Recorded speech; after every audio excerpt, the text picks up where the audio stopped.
Sa tatlong bagay lang umiikot ang buhay ng mga seaman sa barko. Kain, tulog, trabaho, at paulit-ulit hanggang matapos ang kontrata. At bibihira ang makaranas ng mga kasiyahang tulad nito.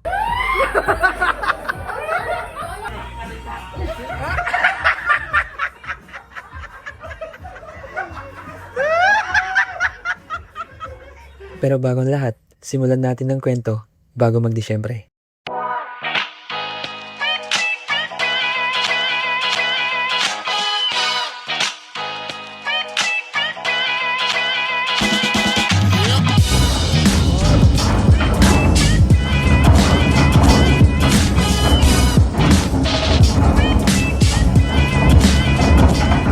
Mahigit 1 linggo kaming nakaangkla sa San Francisco, California at perpektong pagkakataon para mag-arya ng bote. Ayos ha, reset na agad. Resetting na kayo. Huwag kayong antayin ng apiso ko.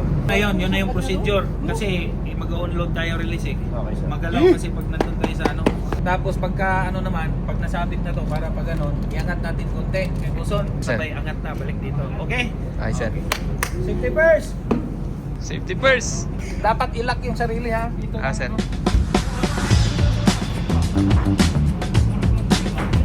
Para yan yung kanungkit. Masyadong mahaba kasi yung ano eh. Bumog.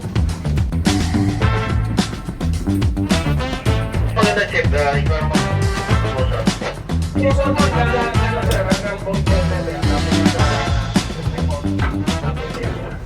Ready? Ready? Ready?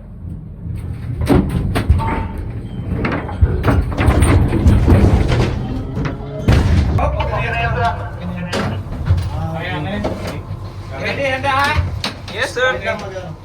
Release muna. Abandon ship. Ito ang pinakahuling option kapag hindi naligtas manatili sa barko at wala ng paraan para makontrol ang sitwasyon. Kaya naman, kailangan familiar ang lahat sa mga gantong klaseng pagsasanay.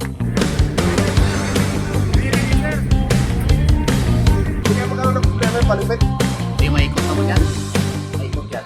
Hi guys! Ngayon ay November 23 dito sa San Francisco, California at kakalis lang namin dito sa anglahan dito at papasok na kami sa Sacramento.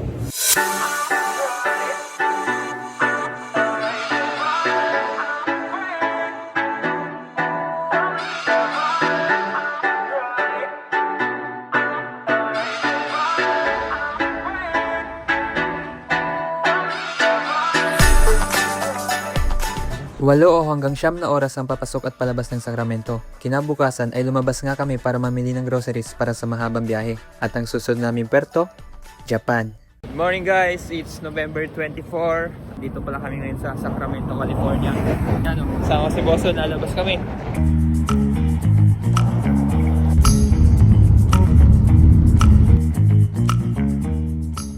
Hello guys, bali nakalis na pala kami ng Sacramento at papunta na kaming Japan. At sa tingin ko, doon na din kami magpapasko.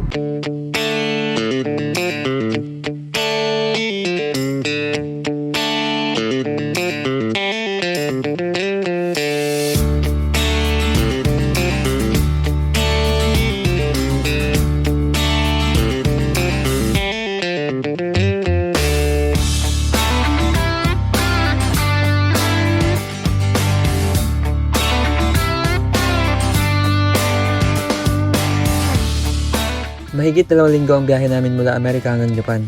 At pagdating namin doon, ay umuwi ang ibang tropa. Ingat guys! Guys, kung bagong buhay na kayo, huwag na kayong gagawa ng masama para hindi na kayo bumalik dito. Ingat! Ingat guys! Malungkot man isipin na hindi na sila makakasama sa party mamaya, pero hindi ibig sabihin nun na hindi na matutuloy.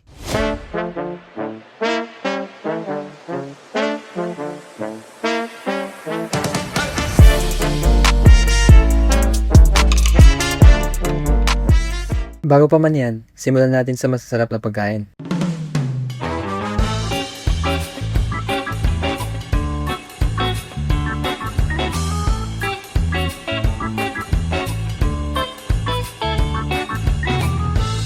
Merry Christmas! Yan! Hey! Rosie! Merry Christmas! Merry Christmas! Hoy, partner! Merry Christmas! Merry Christmas!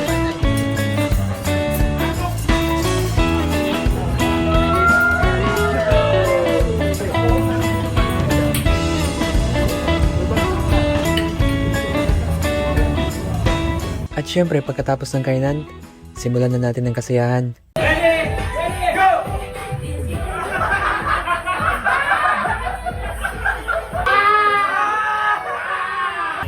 Uy, bawal mawak Jasper.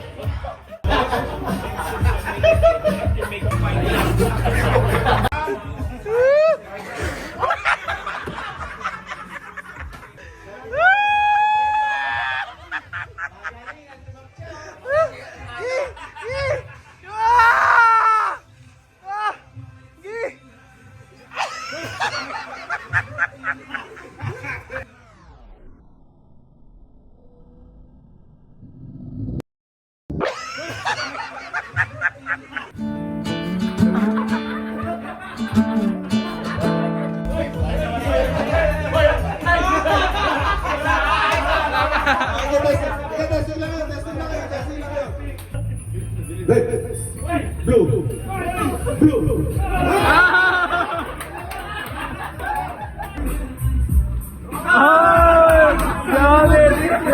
Jomit! Si Jomit!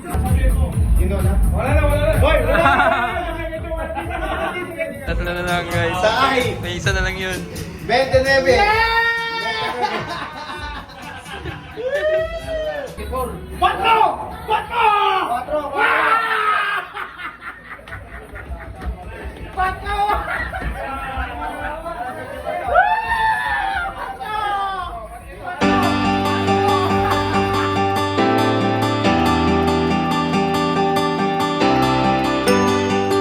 Ang buhay sa barko hindi palaging may pagkakataong tumawa, magpahinga at maramdaman yung saya.